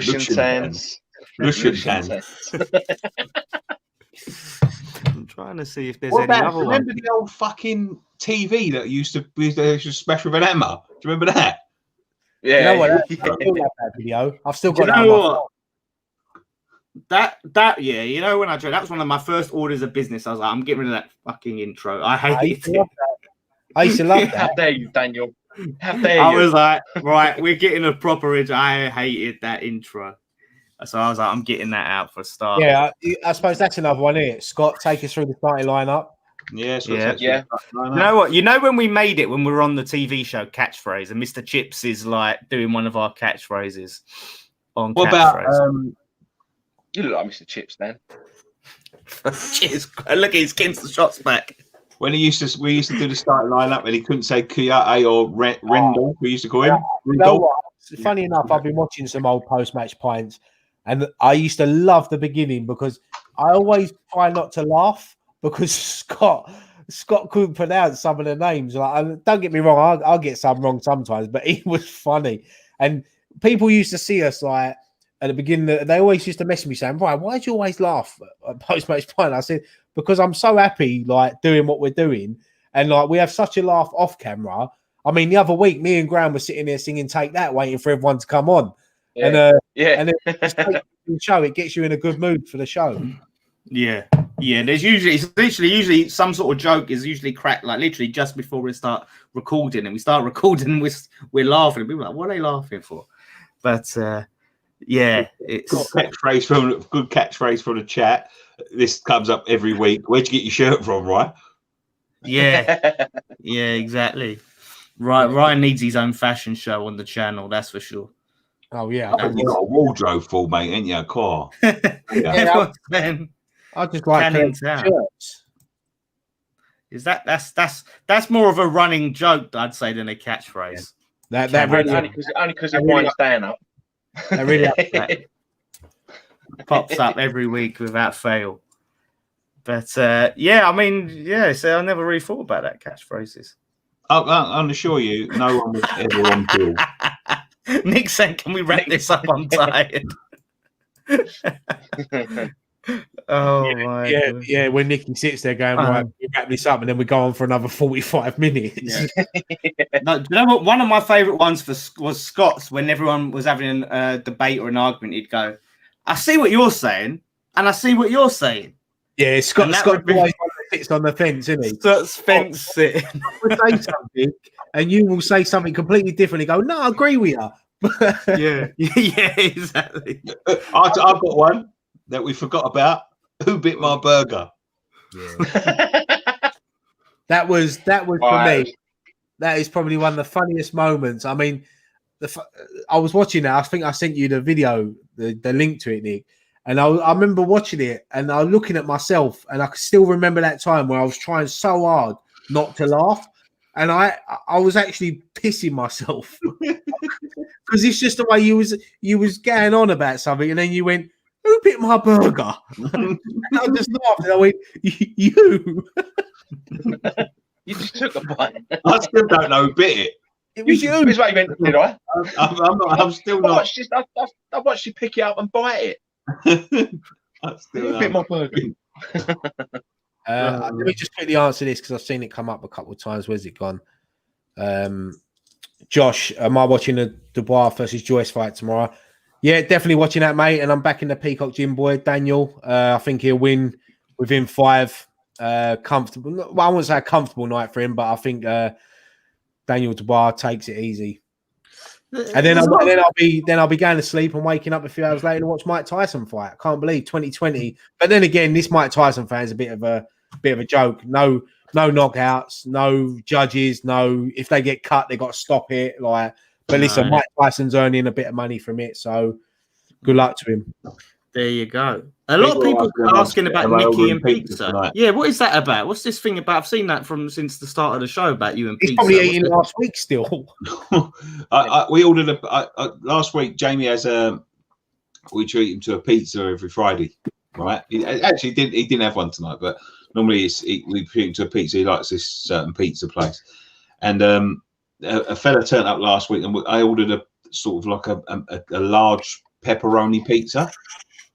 And the geezer was. It took a little while. It was a little bit delayed, and the geezer knocked on my door, and he was moaning about everyone getting everything wrong in the pizza place. And he handed me. I'm not joking. We was chatting away, and he handed me about 10 boxes, and I took a picture, and it was like there was chicken wings and chicken strippers, and there was a small tuna and jalapeno pizza. There was my pepperoni pizza, but there was another fucking pizza. I'm not joking. It was fucking massive, like a fucking steering wheel of a truck, right? And there was all garlic bread, and give me about 10 boxes. So obviously I can't eat anything at the minute, so I can't eat this stuff. Nobody else is going to chuck. Jamie only eats pepperoni. Chloe won't eat it. And I ended up slinging it all in the bin, to be quite honest. I was going to take it down to see if there was any homeless people at the top, but jalapeno, not jalapeno. Graham, this one's for you, mate. You remember this. Not really a catchphrase, but Ryan saying, "Well, you was wrong to that kid on the fan cam," still makes me laugh. That was your mate's little boy, wasn't it? That was my mate's boy, wasn't it? Yeah. I don't even know what come over me now. I felt so guilty, but he looks like in a state of shock. That kid. So you should have. I bet you got a win when you went 1-0 up, didn't you? I bet he's still scarred. Do you know what? That was I felt guilty, but I felt happy at the same time because we didn't really see West Ham win too much away that season, and 4-1 away at Huddersfield. And we went 1-0 down. Then we had Akabusi on the cameras as well, and it was a good day out, wasn't it, Greg? Good laugh. It was a good laugh. It was. We walked back. We actually walked back. Can we just have a little round of applause for Nicky? Hour and 27 minutes, and he hasn't said the C word. Well done, Nicky. No, thanks, mate. I think he's made up with it with F words, but he's done well with the C words. It's compensating. Don't worry, Gray. We've still got another 30 minutes left. I'm sure you'll make it. Yeah, we need a counter or something, or a little jar. We'll get a jar, right, that Nicky can have a little, and we'll put it to charity every time he says the C word. He can stick a $5 in it. I haven't said it. I'm a little bit. No, he hasn't. That's what I'm saying. He's done really well tonight. Well done. Do you know what? I like this comment. Have all night, not pizza. That's expensive cheese on toast. Wow. To be fair, that's a good point. That is a good point. No, fuck. A good point, well made. Pizzas are nice. They are nice. I like a pizza. The problem with pizza is you can just carry on. You can just carry on eating it, and it's probably the worst thing you could eat. But it is definitely 100% the worst thing you can eat. And that's the thing is, though, man. Like when you eat too much pizza, you feel like honestly, you feel like an arsehole. You sit there and you're just like, oh, like you can feel like really ill. Yeah. Candyman says, "Can you boys wave hi to my daughter Brooke? I haven't hardly seen her through COVID situation. She would love it." Well, if you're watching, Brooke, hello, wave yeah. Yeah, so it's a shame. That is a real shame, and hopefully you get to see her, mate. You get to see her over the Christmas times, and I would raise my glass to you, but there's nothing in it, and I can't bother to cause another row going to get another beer. So she's put my beers in the boot. So can we all have your experiences of the Burnley 3-0 loss match day experience? I'm intrigued to know. Well, it was a shit one for me because it was my birthday. Yeah, well, I sit where I'm down at the front, right, 6 rows from the front. And I looked over, and you start to see people congregate, and it's starting to build up. And a lot of people I sit with, I don't want to name names in case it gets them in trouble, but they were like, "No, right, fuck this, I'm going over there," right? And like literally, it started clearing out of my section. I stayed to watch the game. I don't know why. Like with me, when West Ham lose, it's like a car crash. I can't take my eyes off it. But I was sort of watching at the same time. And you're just seeing it build up, and people run onto the pitch, and it was honestly a heartbreaking experience for me. It was just so surreal, and people start rowing and shouting. It was honestly for me, like with all due with all due respect, not all due respect. I didn't mean to say that, but like with seriousness, like I know we joke a lot and all that.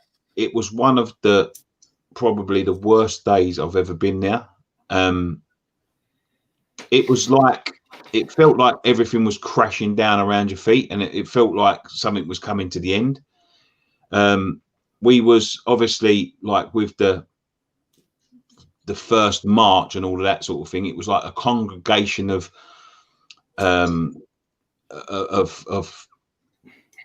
like frustrated people, and I felt a little bit guilty in that sense, because we had a little bit of a hand in the first march, not the cancellation, but we was sort of involved in that sort of thing. Like a lot of people accuse us of being back in the cancellation. I just say, Nick, so were 50 other West Ham groups, but they all turned their back. Yeah, and we sort of fronted it and all of that sort of thing. And I remember going outside, and it was, you're looking around the stadium, and it was like it was like watching, I don't know, like it felt like everywhere I looked there was pockets of people starting to fight, pockets of people starting to run over the top. It was like, it was chaos. It felt like chaos, and it nearly brought me to tears. But one thing I've always said to everybody, and I don't think I've ever publicly shared this before, is that we always said we'd do fan cams. We'd never sort of back down out of doing fan cams and things, and we had to do it. That day, I felt a little bit unsafe, and I had to say, I don't know whether Dan remembers, and I don't know whether Scott remembers, but because they film, and I said to him, if anything happens, and you back me up on this, Dan, right? Yeah, I remember it. I know what you're going to say. If anything happens, if anybody comes over and anything sort of starts kicking off, like because they didn't have much to do it, I said, just you and Scott, and take everybody and just go and just leave me to deal with it, because it's not your fight. So just pick up all the equipment and just walk over to the nearest safe place, and just whatever has happened. If I'm getting my head kicked in or whatever, we wouldn't have done it. I can tell you that. No, I'm not saying you would have done it, but I'm just saying like that's the sort of feeling I had at the time. I said, if anyone's if I'm getting my head kicked in, whatever, just fucking pick up the equipment and walk off. It's not your fight. It's down to me to sort out. And of course, nothing like that happened. Of course, it didn't. But it was horrible. It was the worst experience of my life at West Ham, and it was a horrible day. We lost a lot of. I think we lost a lot of respect, but I think we've gone out of our way to build it back again that day. So yeah. I think it was. I'll be honest with you. I think the loss of respect was not justified, because everybody could, everybody turned their back, and we sort of faced it. And I think that demands respect. But I know a lot of people sort of turned their back on us, and they've, a lot of people come back because everything we done at that time we thought was for the best. And that's all I would say. It definitely affected, I don't want to speak for you guys, but me personally, my willingness to get involved in things in future, these sort of causes like that, and groups and things like that. It's just that hesitation and say, I'll be totally honest with you, mate. It's like, I don't really like talking about that time, but yeah, some of the things that me and Nicky went through with, people threatening us and things like that. But do you know what? I still turn up at Swansea away. I went there with Scott, still turn up. At the end of the day, it wasn't our fault. People blamed us because they didn't want to say it to the proper people. So they thought we'd be easy targets and things like that. But look, people, we've moved on since them times. It's happened. As I said, there was 50 groups involved in that. When the shit hit the fan, they all hid. They didn't want to know. So that's all I'm going to say. And that's why I don't talk to half of them. I've got Miss Amaret's asked us a couple of times. I've got to get around to this. Sorry to ask a boring question again, but who's going to be on the watch along Monday night? I mean, usually you'd think that, a channel with over 50,000 followers, we plan it well in advance. We know a bit closer to the time, but there's nothing set in stone yet. But probably me, Nicky, probably Dom. Dom, listen, Dom, if you're watching, yeah, is it on Sky? Yeah. Because the 2 games ago, like, he was ahead of me and Nicky, right? And it was doing my head in. It got to the point with the penalty, like when Lookman had that penalty, right? I muted these guys and I was watching it like that, so I couldn't see the screen, just so I didn't have it spoiled for me. So a lot of people, if you watch it, obviously Dom celebrates like first, and I think Nicky was doing a similar thing to me, and then we just celebrated because what happened was it kills the game. It was my stream had frozen, my radio had gone off, and like it was spinning, and then as Dom jumped up, all of a sudden I just see like it come back on just as it was thunder cunting in. Oh fuck! It was rocketing in the top corner, and that was why it was a late reaction, because I didn't see him hit it. I just see it fly in the top corner, so that's why it was a bit of a delayed reaction. It's so hard to watch the game, right, when you know someone's in front of you, and you know, like when you're on an attack and they've gone, like basically it takes the excitement out of the attack, so you know it's going to fizzle out into nothing, right? And I think the last game we got to a good point, I think, where Nicky was having some trouble. I think eventually, because you got to the point where you was caught up with us when you was round about the same area as Dom.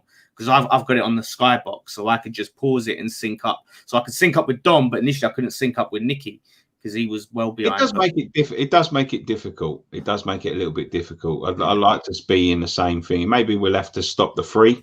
I know that I like having Dom on because he's funny, but he gets a bit intense. The thing is, oh my god, what's it? He's like, fuck, and we're like, whoa, bloody. I'll do any videos for this channel. Don't bother me, but I can't do the watch-alongs.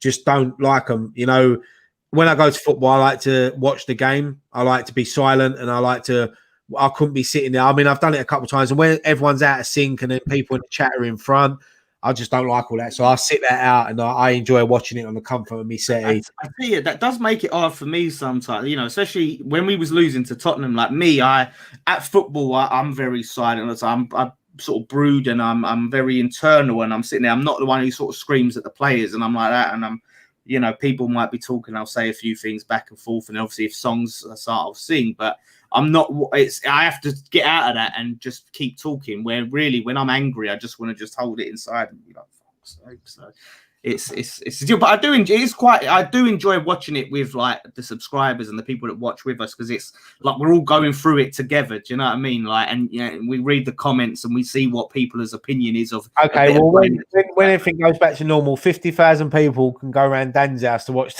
the game. Come on, yeah. Maybe I could, Jason, I'd pay a little cheeky admission fee, £1, 50 grand, mate. I'll be set. That's tripping over it. I would try and. Thomas says, "Is this the Millwall fan forum, please?" No, sorry, mate. It's a Premier League channel. If you want Millwall, go down to look for a Championship one.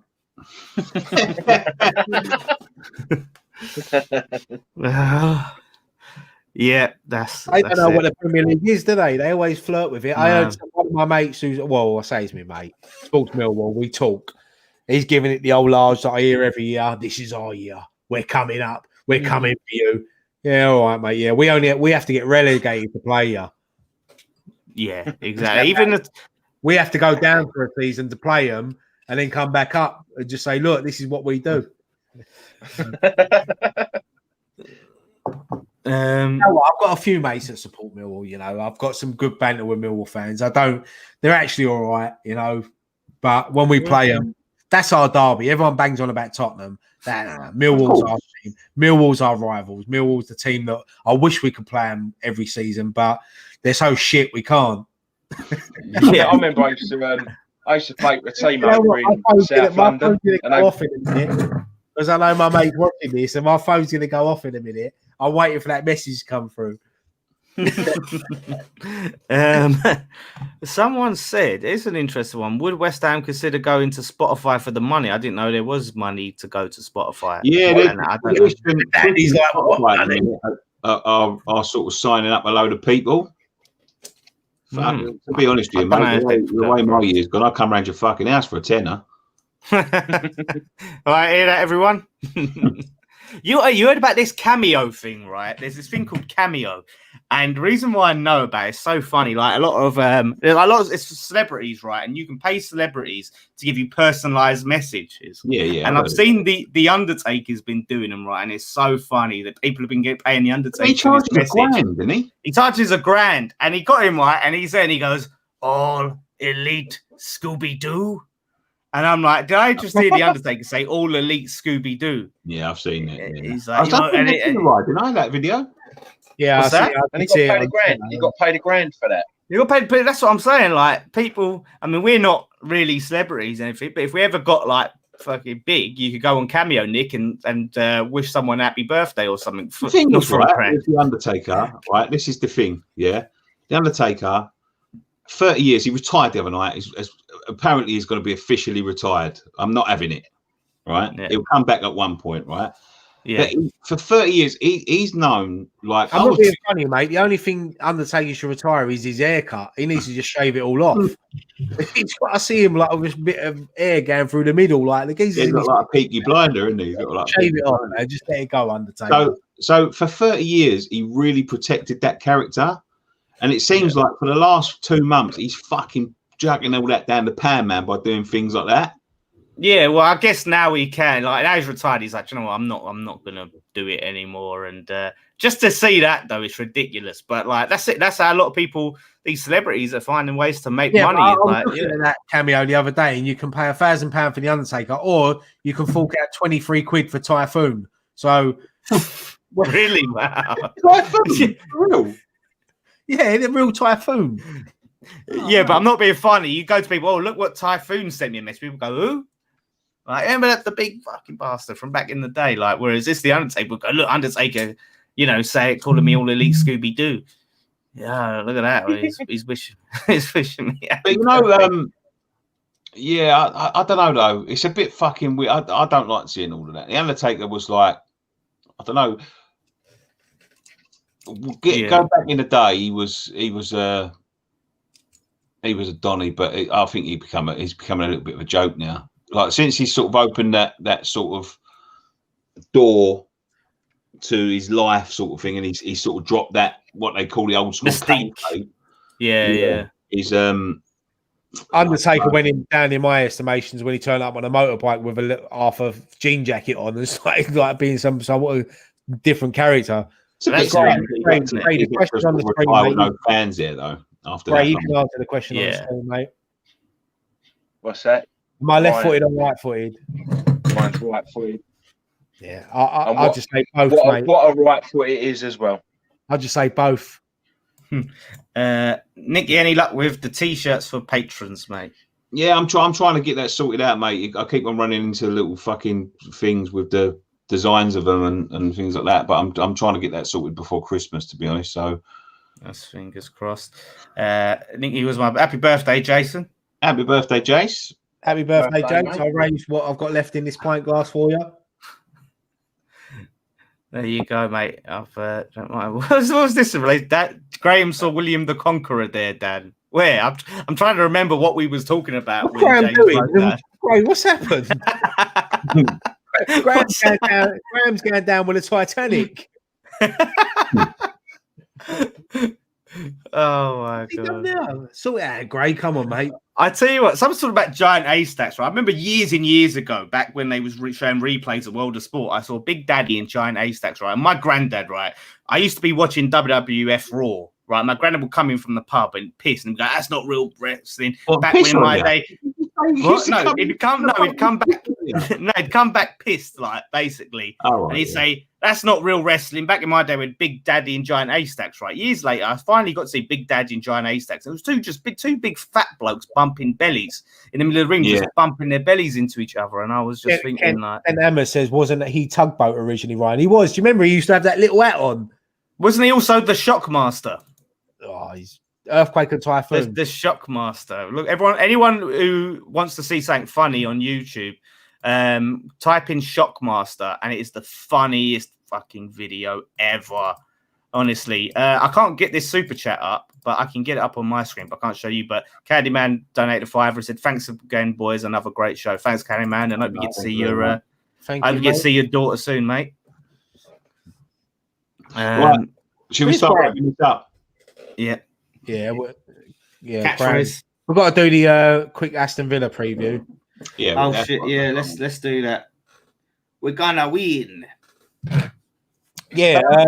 I mean, with the Nick, what's this? I see it. What's this? I see it. Nibble versus sip. Oh, what? Yeah, I'm going to screw you over like Marty Jannetty and Shawn Michaels, mate. I'm going to kick you through that barbershop window. Nibble and sip cherry match. Oh, yeah, look, listen, I'm up for it. I've had enough of sip. Yeah, Villa game. We have no, hang on. No, come on. Let's have it right, Nick. Come on, call me out. WrestleMania. All right, just don't get at the London Stadium. Nibble versus sip. All right, who's going to referee it? Dinner. No. Who? Afters. Dessert. Yeah, no. West Ham versus Villa. It's I'm still sort of hoping. Well, not hoping, but because I like 4 nows, but I'd like to see maybe. I'd like to see Ben Rama start on Monday, if I'm honest. Haller start up top. The only swap I'd do is 4 hours for Ben Rama. Yeah. Here he is. Look at him. Don't know what happened now. Yeah. Don't know what happened now. It's a tough game. Villa are up and down team. They can be really good. They've really improved since last season. I think Barkley being injured is a huge. He's massive. Yeah, he's really changed their fortunes. Villa. So that will be a huge loss to them. It's going to be a tough game though. It's one of them ones that could go either way. But I'm going to back us. I'm going to back us. I think. Do you know what? I think if Jack Grealish, for me, you got to keep him quiet. Get him. Don't get it. The less he has of the ball, the better for us. And he's their main man. He's their talisman. They've got some great players. Barkley missing out is a big bonus for us. They got McGinn in midfield as well. We'll pick that a pass. But for me, if we can perform how we have the last few weeks, because I know we've had 2 1-0 wins, but I think that there's a lot of positives to take from them games. If we don't give Villa the space and time on the ball, I think our fancy is to beat them. I've gone for a 2-0 victory. The big thing for me and the big worry is Jack Grealish in the sense of like he's challenging Salah for worst diver, and that is my worry in the penalty box. He will find a way to throw himself to the ground if we give him I'll be honest, I haven't seen that from him this season. I haven't seen it from him with England or Villa this season. I know he has got that in his locker. Yeah. I mean, he's committed one of the worst dives in the history of football. That dive I saw him last season was probably the worst dive I've ever seen in my life, right? But whether obviously we ain't watched all of their games, but whether we've seen it, we know that he's capable of it.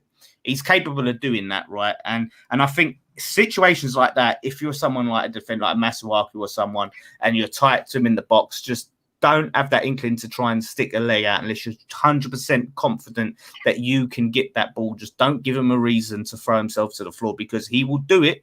I guarantee you he will do it. And there's a lot of penalties, more penalties given this season, I think, I think by the end of the season, the stat will probably end up being more penalties given than any other season in the history of the league. There's no denying he's their main man. So if you keep him off Declan Rice and Souček, I'm sure they'll do their homework on him. And someone's just said there, Ollie Watkins as well. Yeah, he's a dangerous player. And, we've got to be up for it. We can't make mistakes. We can't let them have the ball as much as we have let other teams. So, yeah, I'm still confident that we will get the win. But listen, if you offer me another 1-0 win now, I'll take it. Oh yeah, massive. That'd be huge. I'm hoping for a comeback from Bowen. I thought it weren't his best game last week, and I hope we get to see a real response from him. We see him at his best, and I think. We see him at his best, and with Haller and with potentially Ben Rama and Souček's on his game, and like I said, Declan Rice. I think we'll be in for a really good shot. That's the only change for me. I'd give Ben Rama a start. I'll drop 4 nows. And people will say that's very harsh, but I just think that 4 nows at the moment I know he gets an assist or something like that during the games. He's been playing well, but I just think sometimes it's just a tactical change. I think, yeah, rather than dropping him because he's been poor. Benrahma deserves needs a start for West Ham, but I don't think. Honestly, I think Moyes will go the same. I think he'll start Fornals, and I think he'll be the same as it was last week. And I think we're still in for a good shout, even if it is the same. But yeah, I would like to see something different. And having Antonio on the bench, if him coming off the bench could be, a massive boost. You can imagine him. Booster, and that's where you might see Haller step his game up a bit, knowing that he is going to come off at some point for Antonio. So if he's on there for 50, 65, 70 minutes, he's got to play well. And it depends how the game goes. Maybe he might bring off, if Fornals is playing, he might decide to bring off Fornals and put on an Antonio or something like that, and then play both of them together. I mean, depending on the game, which I would love to see, because when we did see Haller and Antonio play together, I think it was Southampton last season as well. They really played well together, and I would love to see that. There's a lot I want to see, but we're playing well at the moment, and a win would be huge. We could potentially go 5th place, I think, with a win. So, I think that might be a good thing playing on Monday night as well, as we know the other result. So, yeah, that's it. Honestly, I take a 1-0. I'll take a 1-0 every week. yeah, that's it. You can imagine. Who's this? Look at that. Jeez. Choice. Look at that. He's fucking it. Butterbean. Yeah, well, Butterbean. He's smiling and happy. That's because he's got them sausage rolls and all that in him. That's the 30 sausage rolls.